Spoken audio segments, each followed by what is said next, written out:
Hey y'all, I'm Eboni K. Williams here, host and attorney extraordinaire. Welcome to Holding Court, where we analyze the very latest in legal headlines, the ones that got all the streets talking. You know what we do? We dig deep into how the courts impact the culture. We break it down, going straight from gavel to your news feed, and every week we keep it 100. Right, Dustin Ross? That's right. Dustin Ross, what to start today's show with? I guess I will start with probably what our jurors want to know. How is Dustin Ross feeling post this election? You know, there's a scripture in the Bible where it says, I believe it is in Matthew 13:42 and also Matthew 25:30, where it says, weeping, there will be weeping and gnashing of the teeth. I've been gnashing my teeth. Okay, ever since honestly, ever since I went and placed my vote, I've been gnashing my teeth. I just started weeping after they announced the results of the election. So that's where I'm at with it. I've been weeping and gnashing my teeth. Weeping and gnashing. And just, you know, just trying to rationalize this shit, Eboni, because it is literally one of our worst nightmares. Yes. Come to realization. So that's where I've been. How you been, love? Did I have a pang? I'm gonna use that term, a pang in Pain of distress. So I watched the returns a little bit and then I had to turn it off. So when I sat down with my cocktail, baby Liberty on my chest, not expecting good news. I'm gonna just tell you, we talk, So my big headline is whiteness was on the ballot and whiteness won. That's what happened. Yeah. It's not a whole lot more complicated than that. Now we can absolutely have a detailed post mortem on all the things that went wrong. And there's other shows y'all can listen to for that. But the big headline is whiteness was on the ballot, as we laid out here on Holding Court in great detail. Go back and revisit the episode if you want a refresher. Yep. And whiteness won. Yeah, it did. That's it. Should we be surprised about that? No, I don't think we should be surprised. Now that said, because we're adults here and we can have more than one thing be true at a time, Dustin. Just because we're not surprised doesn't mean I didn't feel a pang. Yeah. In my chest. Yeah. So as I was sitting there with my libation, hey man, ma'am, excuse me. Hi, baby. She mad about that shit too. That's what that is. She's liking it. No, she wasn't. Yeah.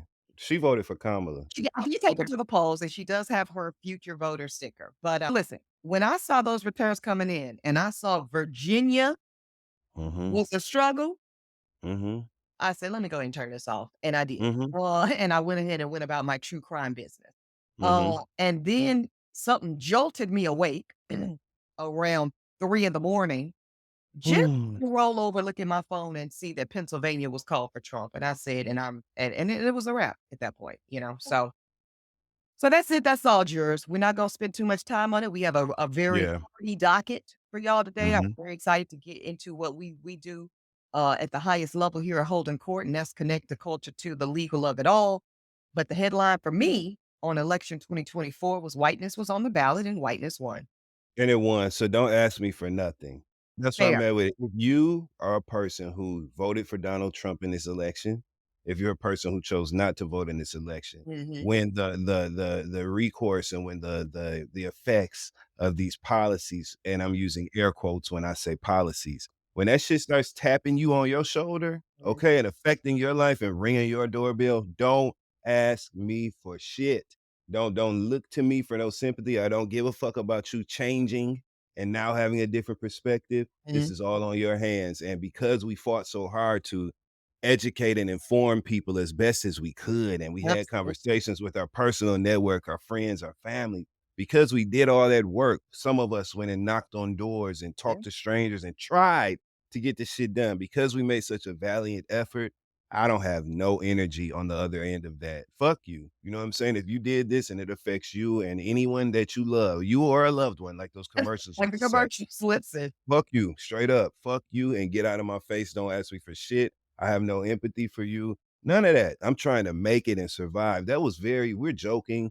And I laugh my way through anything, Eboni, but that was really like a fucked up day for me. And it really affected my energy in a negative way. I remember the same feeling in 2016. I remember that same feeling of devastation. So it felt really, really, it Jarring, was just such a sad. slap in the face, Yeah. really. You know what I'm saying? To be right back in that bullshit again. But here we are, nonetheless. Yeah, here we are again, not unforeseen. And also, if you're somebody out there that was like, well, damn, I kind of knew it was gonna go this way. I was hoping it would be. Oh, I think a lot of us, Dustin, were hoping for a November surprise.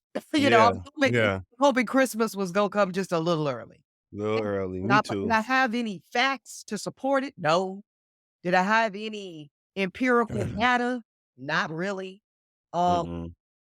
but shit, anything could happen on any day. So, Mhm. I think there was a a space of surprise me in a good way, God. But Mhm. listen, it didn't quite happen.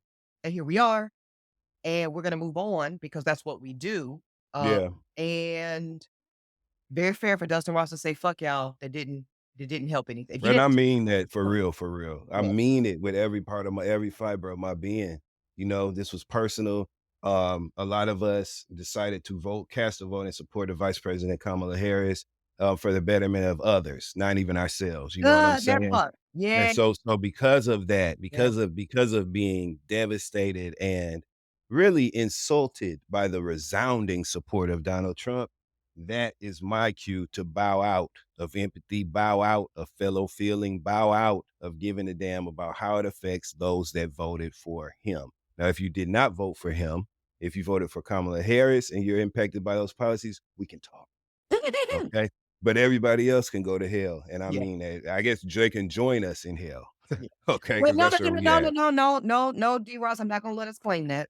No, no, no, Hmm. because we gonna be All right. You're right. Let me be we hopeful. gonna You're be on right. we gonna be in the upper echelon of God's grace Hmm. for the next 4 years because that's the kind of God we serve. I'm just gonna stand on that. But let's get into this docket. All right, so a couple things. We're gonna talk Diddy. We're gonna talk Mississippi State Senate being sued for paying one of its black staff attorneys half of that Hmm. white staff attorney. Again, connected some dots there in the politics of it all. And then we're gonna end the episode with oh Jesus, Dustin. I think I'm gonna call this the case study of all case studies of Hmm. the cautionary tale of child custody and divorce gone wrong. I mean, I don't Man. had a more consistent case on our docket in holding court history than the Halle Berry, Olivier Martinez of it all. I know they tired. I know you have never regretted a sexual engagement more than you regret. You don't regret the child. You know what I'm saying? But the They go moment you different. Yeah, decided, yeah, yeah, yeah. oh my God. But anyways, yes, let's talk about it, Eve. Let's talk about it. Okay. So we'll start with Puff. Once again, jurors, Sean Diddy Combs and his legal team are seeking bail. Hmm. As of the time of this recording, there has not been a ruling yet. But for the third official time, Hmm. Sean Combs' lawyers have asked for Sean Combs to be released pre-trial. Keep in mind his trial date is May 5th. So he's got quite a while to sit down the street In from Dustin and I, Brooklyn. down in Hmm. Brooklyn at the Metroplex Detention Center. And he's scheduled to be there till May 5th, which is again when his trial date will start. He's already been in lockup for those wondering and counting 8 weeks. So he's 2 months in. And at least if the current judges have their way, he will be there for another 6 months, 6.5. Hmm. So why, one would ask, is he being put in a position to yet again ask for the same bail that's already been denied several times? Well, a couple things. And this is what I'll say. I'm gonna lay out some facts and then I'll give you my legal take, Dustin. Okay, so again, as lawyers filed last week, they're renewing the ask to say, hey, we once again want to put the $50 million bail package on the table. Just going back over what that encompasses, it's saying it will be backed by a $48 million house deed property that Pup owns in Miami. So he's putting the house up as collateral to the tune of $48 million. They're saying Mr. Combs will make himself available to all surveillance, house arrest, monitoring. He'll of course turn in all of his passports, his mama's passport, his kids' passports, and everybody gonna sign their life away to make sure that everyone assures the court that Sean Combs will come back to court on his day, that he'll come back for his day in court. And the thing that the judges have been most concerned with, though, Dustin, and we really with y'all on previous episodes of Holding Court, these judges are not necessarily concerned with Puff as a flight risk, necessarily. So they're saying, you ain't got to worry about that. We're turning in our passport. We're going to be on electronic monitoring so that you guys will be rest assured he ain't going nowhere. So they're trying to say we're satisfying the flight risk part. The part that remains outstanding, Dustin, that the judges keep denying him for is the continual threat to public safety, i.e., we're afraid that Mr. Combs, upon release, will tamper with witnesses. Well, will create a problem for the prosecution and for the alleged witnesses in trying to intimidate them and bother them as we head into trial in May. That's why they say they keep denying. Now, this is interesting. His legal team, led by Alexandra Shapiro, is saying that there's new evidence. Because again, why is the legal defense team, Dustin, continuing to make the same claim when it continues to be denied? Yeah, Well, I don't understand that. Right. I understand. That's fair. They're saying, no, Your Honor, we got some new evidence that's saying that part of the prosecution's argument for detaining our client, Mr. Combs, is the Cassie video, right? We all saw it, the one from the hotel where he's literally dragging this woman down the hallway after what was clearly a beating. I mean, it's awful. It's god awful. Yeah. Puff's defense team is saying, no. That video is not evidence around the charges at large. That is not evidence of the freak offs or the racketeering or any of the things our client is charged with. That is simply evidence, if it's evidence of anything, of a decade-long consensual relationship, which may have had domestic violence a part of it. It may, but that's not what our client is being held on in New York. Thus, that evidence should not be used against him. That's what they're saying. That's what they're saying. Okay, what do you think about the strength of that as an argument? I think it's a failing argument. And I'm going to tell you why. I think it's a failing argument because there's just so many charges that he's currently being held on in this New York federal of it all, that's saying that this one thing is arguable at best. And it is arguable at best, right? I don't take away the defense's right to make an argument that this piece of evidence goes to support this claim, but not that claim. But Dustin, if I'm a judge, I'm not going to say, oh, okay, well, if that's the case, he's no longer a threat to society.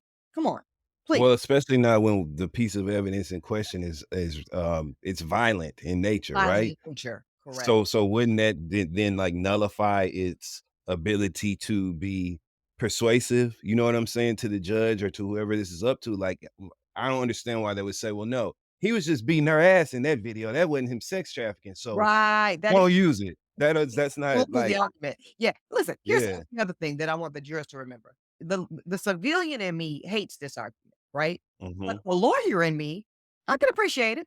You know why? Okay. Well, I'm gonna tell you why. Because you don't get what you don't ask for. I'm gonna say that part more. Yeah. You don't get what you don't ask for. And that's a life hack, actually.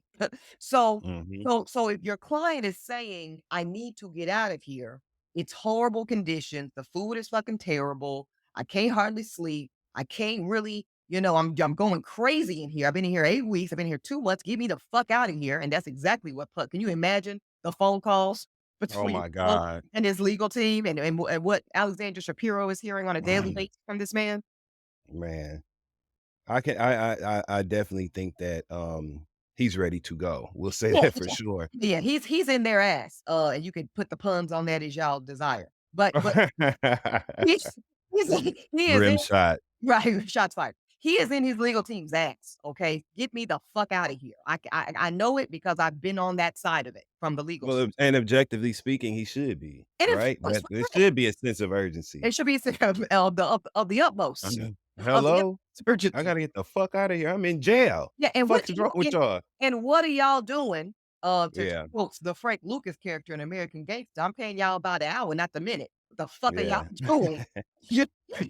Sitting on your ass, file another motion. So they're doing as their client expects and is paying for, by the way. File another motion, make a new argument. That's what you're supposed to do as defense counsel. So they're saying, in addition, Dustin, to I love your paraphrasing because you can do it better than me. That shit was hilarious. He just beating our ass. It ain't the trafficking of it all. Yeah. They're also saying, and I think this one has more credibility, this other argument, which is that our client, Mr. Combs, is being stripped of his constitutional right to ready himself for trial due to the conditions of detention. So there are Okay, now we're cooking. Now we're cooking a little. Now, if I'm the judge, Right. I got something to take back to chambers and ponder. They're saying, Your Honor, listen, my client doesn't have a laptop in custody.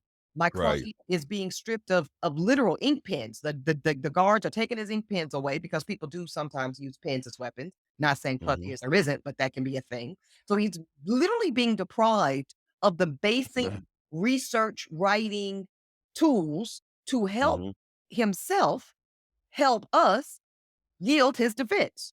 And what we do know is the United States Constitution does afford every defendant, and this is good and important. Every defendant has the constitutional right to defend themselves. Okay. For now. Listen, heavy on for now. We're going to see what this court does. Your court. Listen, if we ain't learned shit else from Trump and his motherfucking court, there is no such thing as settled law. None. Correct. As Dustin Ross reminds us, for now, they have a right to defend themselves. So his legal team is saying Mr. Combs' ability to defend himself, his constitutional right to defend himself per the Sixth Amendment is being compromised just by the mere fact that he's in custody.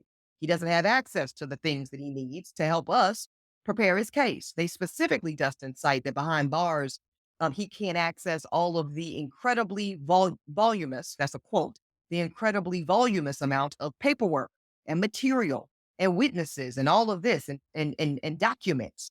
Because again, he doesn't have the laptop. He doesn't have access to the ink pens. The frequency of lockdowns while in custody, they're all undermining and stripping Mr. Combs of any real opportunity to be ready for trial. Now, I'm going to say this. Do I buy that? Not really.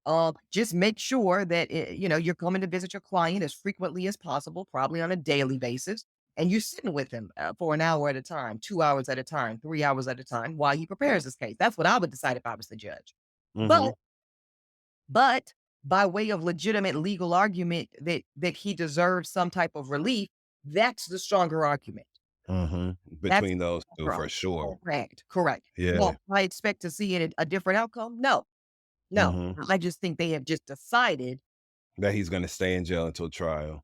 Combs ain't seeing outside until potentially after May 5th if he's acquitted. That's it. Yep. I agree with you. Yeah. But Dustin, I want to be clear. I ain't mad at his legal team for continuing to file the same motion over and over and over and over again because you don't get what you don't ask for. Yeah, and they should be. What they're supposed to do, just accept that and not even try. You should try. So I agree with you. I'm not mad at them either. For the tune of what I know he's doiling out. What? He's literally probably paying $2,000 or $3,000 per hour per lawyer. Yeah. Y'all gonna have to file some motions in this motherfucker. Yeah, for sure. And I don't blame him. So yeah. Yeah, we'll see. That's all I can say is we'll see. It's still hard for me to talk about this Diddy shit. I'm telling you, after that Cassie video dropped, that's when things took a turn for me. Yeah. When I saw that video, that was when it was just like, God damn, that's when the weight and the levity of this really hit me. So it's tough. You know what I'm saying? It's tough. Yeah. Well, Dustin, the reason, let's just name why, right? Because it's one thing to read the black and white text, which is horrible. But it also, in addition to it just being text at that point, it's also still highly speculative. It's highly speculative. It's one person or two people, or in this case, maybe 30 people's accounts. And I don't think it's irrational to say that there are accounts and we got to see more. The video takes the hypothetical and makes it actual. Now, does that justify or legitimize every single accusation? Far from it. But now it's no longer purely speculative. There you go. Sean it's fact. puts his hands on women in a way that is unwanted and violent. That is no longer purely speculative. And if that's all the video proves, that's proving a lot. Yeah, we better break that shit down, E. Yeah, You I better know. break that I shit was, down. I was in my bag a little bit on that one, huh? Hey, you are. What, Look, you was spitting. This nigga spitting. You was spitting bars, Ebony. I'm telling you. what the young people say? Let me cook a little bit. Let you cook. I can't stand it. I can't stand it.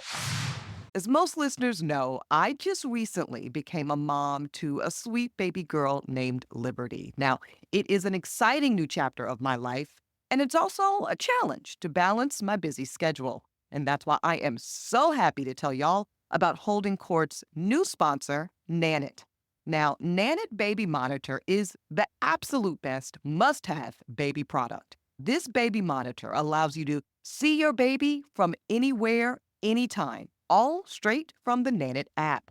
The high-def camera captures every precious little moment, and not only do I know that my baby's safe and sound, but I also never have to miss a milestone. And speaking of milestones, Nanit allows you to track your baby's breathing, sleep patterns, and you can receive personalized insights. Now, I'm totally using this as the ultimate baby book, but moreover, the data and the crystal clear video gives me peace of mind, and that adds up for more sleep for my baby and for me. The Nanit Baby Monitor really is the MVP of baby gear. It is the one baby item that I cannot live without. And of course, we have a special offer just for our listeners. Get 20% off your first order with code DREAM20. That's DREAM20 at nanit.com now. NANIT.com. Okay, we're going to move on, Dustin, to this Department of Justice case. This is the United States Department of Justice. Of course, y'all know that is led currently by Merrick Garland. I'm going to connect these dots politically in a second, but just note for the file. Merrick Garland, current Attorney General, thus de facto leader of the Department of Justice today. That Department of Justice is currently suing Mississippi State, specifically the Senate. So this is the state Senate in Mississippi for what? For pay discrimination and disparity.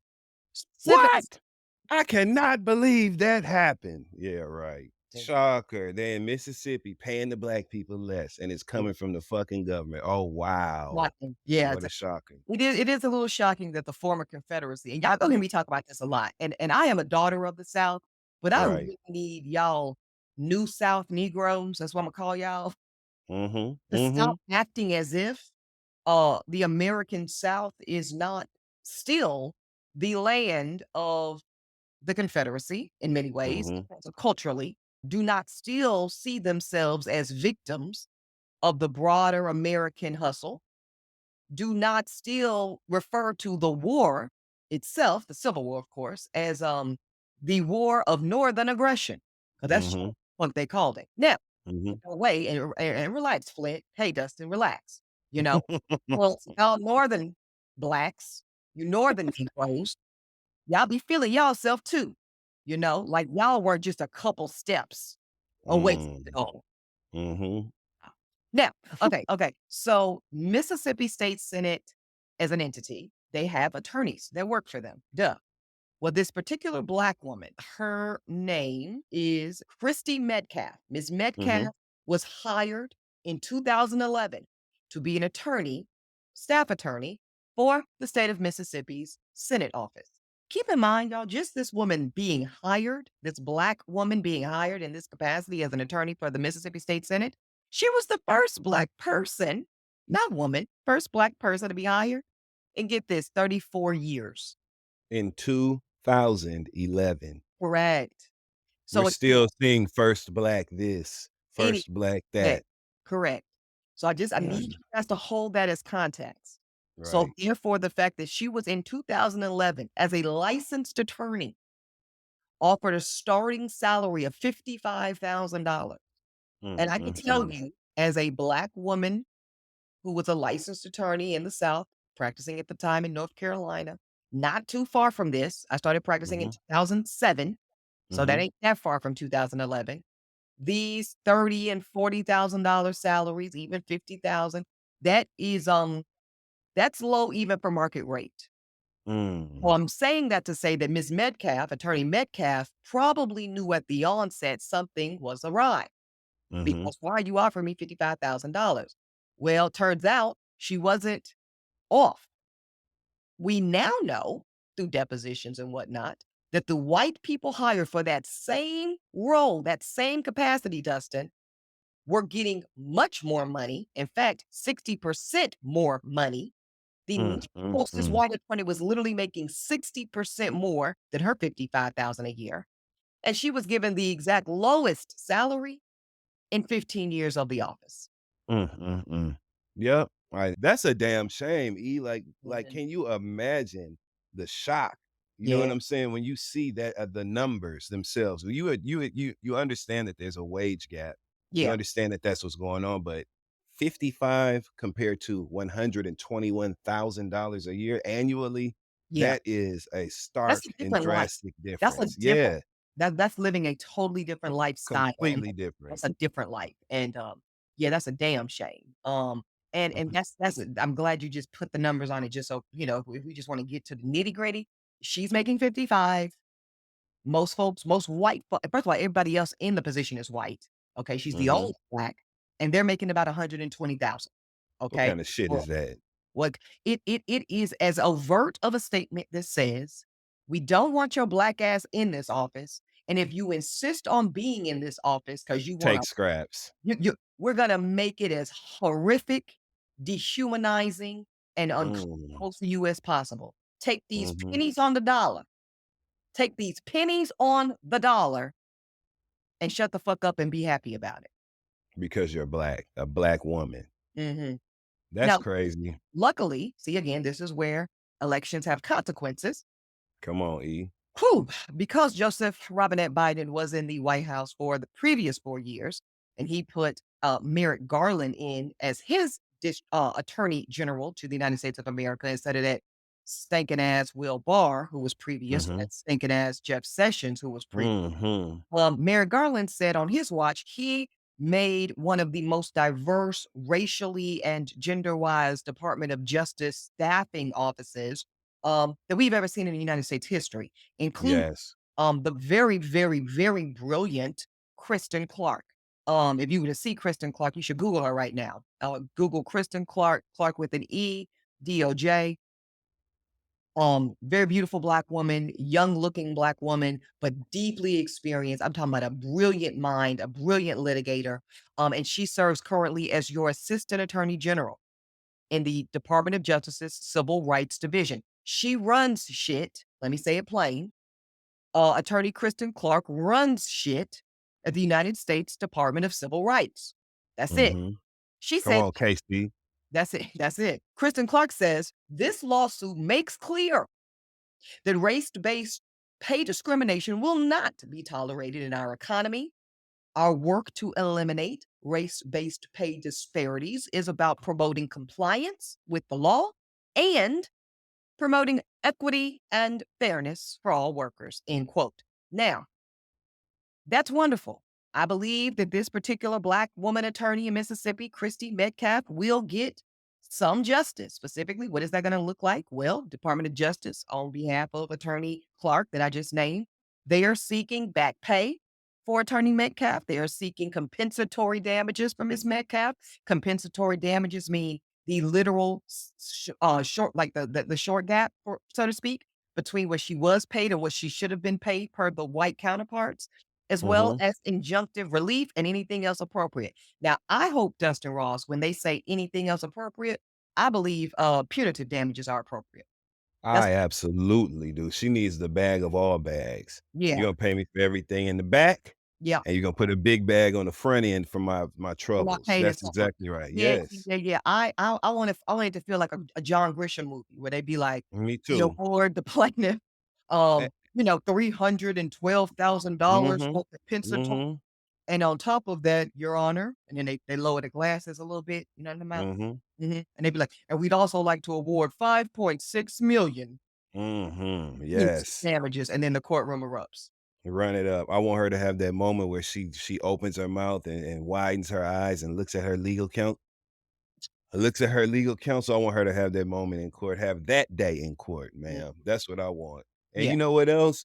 bring on all of the writers and directors and the power players in Hollywood that can turn this into the film that it needs to be, right? Yeah. Her experiences working in the Senate in Mississippi all these years, knowing that they were doing her dirty, then taking this shit to trial, you know what I mean? And winning in the end. That's a movie or at least a limited television series that I, I know, I love these writers and directors. Shonda Rhimes, where you yeah. at? You looking good now to get in the booth. You know what I'm saying? And write. Yeah, yeah, I wanna see that collab, matter of fact. Let's see Yeah. Wanda and John Grisham. Go ahead and do that. Oh, for sure. Yeah, And they get Kristen the money that she get Kristen, or excuse me, get Christy, mhm. because Yeah, Kristen was her attorney. it's the, Get McCraw. Christy Mhm. the money and the success that she deserves for this shit. I Yeah, want her to really reap benefits for yeah, her pain. yeah, we know Grisham likes those two-word type of movies. The Klein, Mhm. Once Mhm. Over, The the nigga, that's what this one gonna be called. The no, nigress. The yeah, well nigress.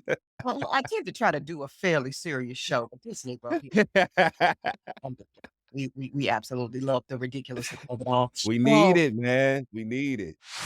As most listeners know, I just recently became a mom to a sweet baby girl named Liberty. Now, it is an exciting new chapter of my life, and it's also a challenge to balance my busy schedule. And that's why I am so happy to tell y'all about Holding Court's new sponsor, Nanit.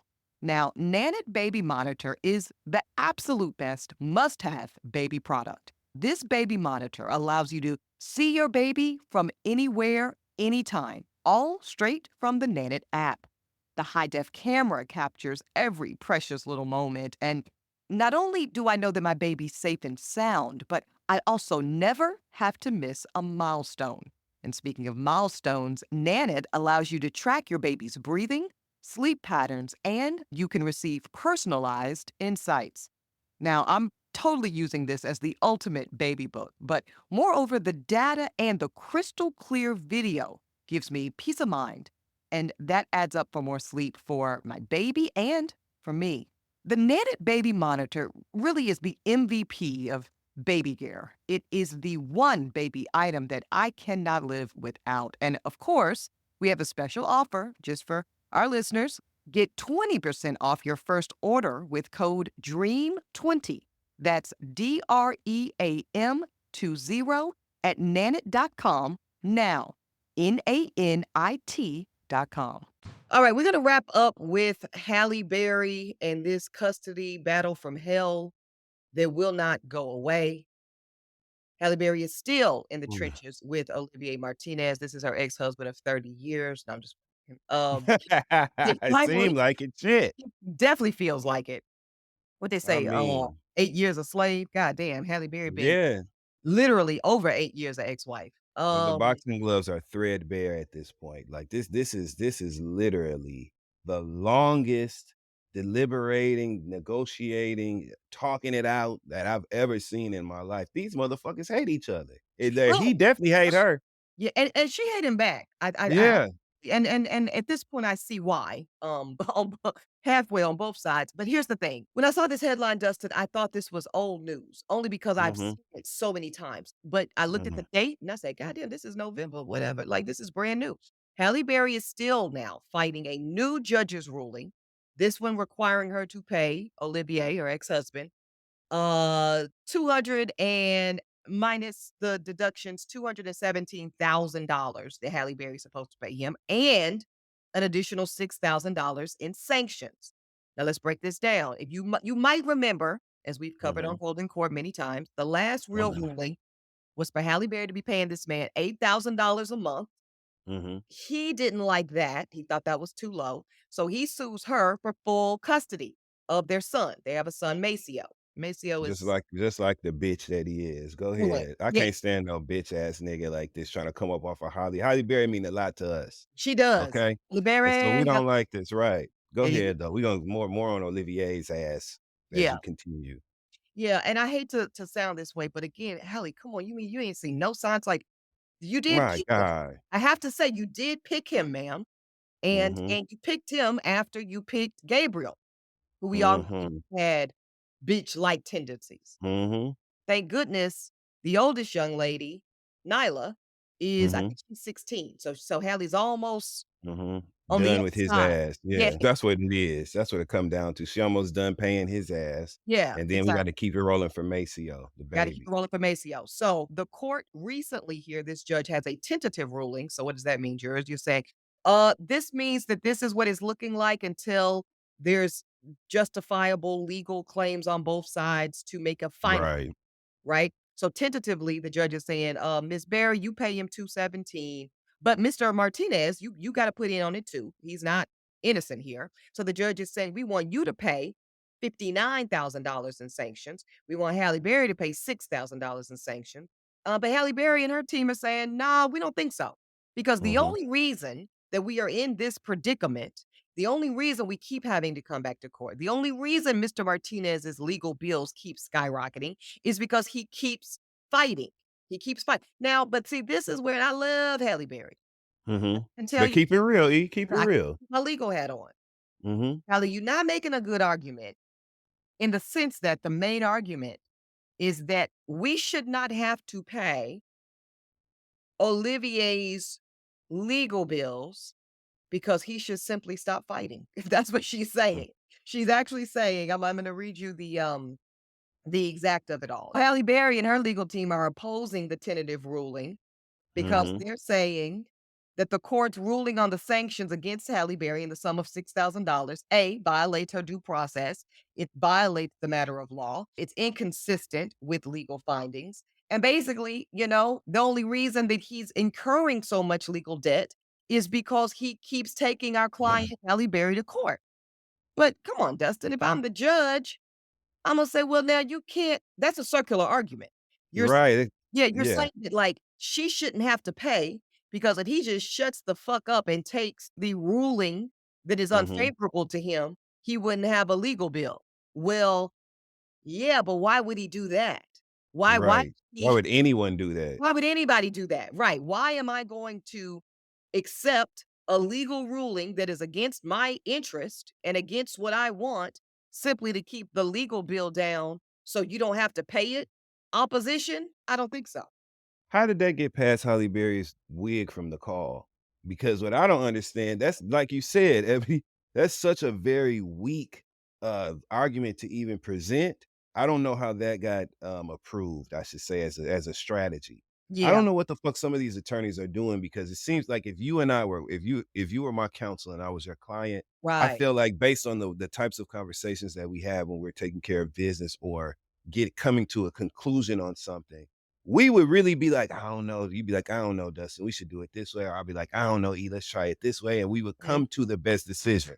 How did the car arrive at this destination? Because that's not a good argument. That's not even first of all, I love what you just broke down there too, Dustin, because that's really how an ideal client attorney relationship should go. Obviously, the lawyer's coming in with the substantive expertise, but Mhm. what I loved when I practiced was having a client like what you just described as yourself, like somebody that's able to say, like, this is what I plan to argue. This is why I plan to argue it. Yeah, you might not have the legal expertise, but you do have a reasonable mind. Let's test Mhm. this shit out. Let's see how that's landing and then we work collaboratively on some Mhm. level to make our case. That's how we Right. but see, I don't yeah. here's part of the problem. Imma say this part, Dustin. Part of the problem is you got some of these lawyers out here that wanna hoard all the information. They Mhm. wanna hoard all the kinda gold, if you will, and they want their client to be in a posture of complete and utter ignorance, and they think that that's the play, and I don't think that's the play. I think all you do when you do that as counsel is put yourself in a position of weakness Mhm. where if it works, great, but if it doesn't, you got a very hostile client who's feeling a fucking way. And Mhm. oftentimes that's when you'll see those clients calling the state bar, Mhm. calling to get their lawyers sanctioned because Mhm. you playing with my time and you playing with my life and you playing with my money. Yeah, my life. Yeah. That's what you literally my life is hanging in the balance here and you're bullshitting. Yeah, So you I don't yeah, you're throwing everything against the wall to see what sticks. So that's the answer to your right. question. How did the car get to this destination? How did we get Mhm. past the wig and the call? How does Nobody's supposed to be here. Yeah, how did we get here? Come on down there. Um, that's it. That's the answer. You've got a lawyer who is clearly throwing everything against the wall to see what Mhm. and I'm I'm I'm I'm bothered here because this is the problem with family law. Let me just zoom out Mm. a second. As y'all have heard me say here on Holding Court many times, There's only one actual law in all of family law, whether it's divorce, whether it's or any custody child, anything related to the child support or child custody. The only law is the best interest of the child. That's the only one. It's one. It's singular. So everything else we see deriving from that, all of these custody agreement or tentative this or support here and there and classes, all experts and who's fit and who's unfit, all of that tentacle vertical that comes from these cases that literally run up the bill to 3, 4, 500,000, a million, 2 million. By the time this is all said and done, between the two of them, Dustin, their legal expenses. I'm talking about Halle Berry and Olivia Martinez. I bet you the cumulative legal bill will be over $3 million. Yeah, for sure. Yeah, Easily. easily. And it's all kind of fugazi because this is all both sides of their legal representation, understanding that the more contested, the more problems, the more adjustments, modifications, this hearing, that hearing, sanctions here, custody here, classes here, violation there, blah. Who's getting paid the whole time? Both sides legal counsel. So this is where jurors, if you're listening to this and you're saying, Auntie E, Dustin, it's all making my head spin. I'm not saying a collaborative decision is always possible between the co-parents, but my God, if there's Yeah. chance in hell between the co-parents, they might not like each other, but maybe the enemy of my enemy is my friend. I don't like your ass. You don't like my ass. But you know what neither one of us like? Overpaying our lawyers. Y'all can agree on that piece. Try to see if you can do what's called a consent order. Both parties consent to the terms, and then you could put it before a judge through your attorneys. And by the time it gets to the judge, we don't have to do this and that, and nobody has to bill for this or that because we've already consented to the terms. The consent could be your friend, ladies and gentlemen. And at this point, even though this is so nasty and ugly between literally Halle Berry and literally Olivier Martinez, as wealthy as she is, I can't say him because that's one of his legal arguments, is that, Your Honor, she's so rich, she's using it against me. That's literally one of the legal arguments. And then her argument is, well, he's so poor, he should stop fighting. I mean, those are the arguments. This is a serious case now. And the person that's suffering the most, remember, just like you said, the law is the fucking child, what's in the best interest of the child. They need to be saying his name just like James Brown used to say. Remember, his saxophonist was named Maceo. When James Brown would perform, Maceo, he would yell it, Maceo. That's what Halle Berry and Olivier ass need to be doing, calling Maceo, making sure Maceo is all right. He's suffering through this, undoubtedly. Oh, and it's clear from the filings, Dustin, that he's not all right. They're both admitting that the back and forth, the intense fighting, they're both sounds like being a little messy. It sounds like Olivier might be being more messy than Halle per the filing. Olivia. Well, come on now. Just bad talking the mother to the son, bringing the son into the drama. Part of what Halle has fought for historically is just stop talking about me to our child. I mean, it's the gutter. They are in the fucking gutter. Financially and from a moral place. Bad business, y'all. So again, jurors, hopefully you're not in something this nasty, but some of you are. Some of you are. Maybe it's not $3 million legal bill, but some of y'all's legal bills are way more than you can afford. And some situations with your children, especially this preteen age, it's 11 to 12 to 14. It's the worst possible time to be airing all this shit in front of your children. They won't forget it. And I just think that as a parent, I don't have no damn kids, so maybe I'm over speaking, but I don't give a fuck if I am or not. I just want let me stop you right there, Dustin, because I really get that. And now that I am a parent for 5 years, I don't notion that you have to have children to speak on things involving children. Okay, good. So I'm gonna say what the fuck I want to say That's then. cool. Yeah. So this is a damn shame, and y'all got to clean this shit up. When you're a parent, you need to have you need to be just like that law. What's in the best interest of the child, and you need to sacrifice your own ego and pride within reason. You know what I'm saying? to create an environment that's healthy for your fucking kids, because the kids are losing out because you're mad about who you fucked and ended up in this position with. That's not fair to the kid. Like you have to, at some point, you have to make a decision to move with a view toward resolve and toward a solution. You have to. You can't just keep fucking fighting for the sake of winning. You have to No, figure because it out. the only people winning, Halle ain't even winning, and she got all Mm-mm. that. She's actually Them lawyers. her lawyer is winning, and his lawyer Yep. is winning. That's Yep. it. Yep. Quiet as So I'm hell. proud for Only, you. only winners here are the lawyers, and both of them are sitting in that conference Yep. room after Olivier and Halle walk out mad as hell, seething. Them lawyers saying, so who's picking up the martinis? You or me? That's it. Yep. I They don't know. give a That's fuck. it.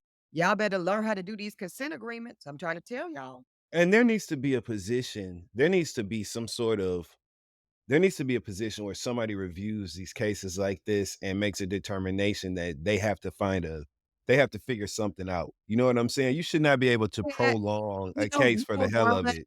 but you know why that doesn't exist? Again, Why? there's a documentary. Let me see if I can find it and put y'all jurors onto some game.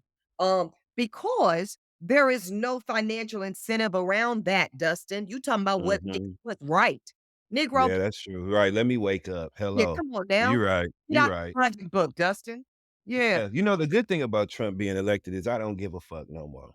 So I'm telling you now, for these next however long this dictatorship lasts, I'm going to say it like I mean it. The rules of decorum and all that shit are out the window. I'm sagging my pants verbally from now on with my opinion. I'm going to say what I have to. I'm going to say my piece Mm. because it doesn't matter anymore. You know what I mean? Why not be honest? So that's Oh, what I'm gonna do. you absolutely. It's nothing left to protect in that posture. Mm-mm, Or exactly. mm-mm, Okay, here it is, y'all. It's called Divorce Corp. Okay, Divorce CORP. It's a mm-hmm, 2014 documentary. It talks about how divorce is guess how much, and this was 10 years ago. So this is a 2014 mm-hmm. documentary. At that time, you know how much money was in the divorce law business? How much, Ebony? You're easily talking about a $300 billion business. Easily. Yeah, I mean, I get it. You Yeah. walk to the side. Hey, hey, hey, couples out there, co-parents out there, people that took that half on the baby shit too literally. Mm-hmm. Okay. I'm just saying, Yeah. you know. Now, I'm gonna end with this. And y'all know I was going I get to Dustin's point. I don't have to say what I'm about to say. Mm-hmm. But fuck that shit. But fuck it. I'm We free now. Fuck it. yeah. Yeah. Yeah, we in fucking season. Yeah. This is one of the reasons Mm-hmm. that I chose Mm-hmm. to go about my business of parenting in the solo posture. Now, Mm-hmm. are there consequences to that? Absolutely.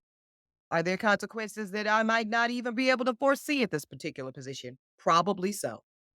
But let me tell you what I ain't gonna ever do is be in this position right fucking here. Come on with it. Come on with it. And that's why you made what's called an informed decision to do things the way that works for you. It works for me. There And you go. I actually believe that there is great harm to children when they have to find themselves in the position of being in the middle of this level of conflict. Now, and I'm gonna leave it right there. Again, that's not to say this is the path or that's the path or whatever the fuck.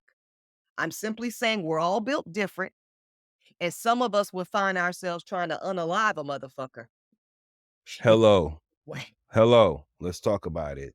But yeah, I definitely applaud people who have the foresight And to plan self-awareness. appropriately. Right. Yeah. Yeah. Don't we all wish that we could have a harmonious, loving, two-parent dynamic for all of America's children, certainly all of America's Black children? Yes, and indeed, I believe we do. And also, we know the realities, regardless of race or socioeconomic, by the way. And I think that is the thing that the Halle Berry of it all is so fascinating. Great point. So, yeah, because so many times we like to disparage um baby mamas or baby daddies or Mm-hmm. the Mm-hmm. child support of it all or the custody of it all is so quote unquote ghetto. Shit. Some of the nastiest, most vile, in the fucking gutter gully shit I ever seen in child support court are multimillionaires. I believe it because there's money on the line there. That's it. Once you try to protect assets in that way, that's when the nastiest of the nasty in people comes out. Sidebar, and I know we have to go so we can wrap this up, but there's a show that comes on Hulu called The Secret Lives of Mormon Wives. Is it good?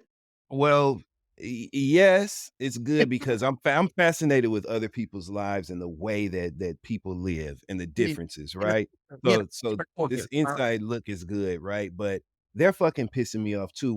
It's one of the whitest shows I've ever seen in my life, right? Which is fine. Like I said, this is about other people's lives, but the lines get blurred when they do things like there's one of the girls on the show who has a product for it's like a skin cream, I believe, and she calls it Baby Mama.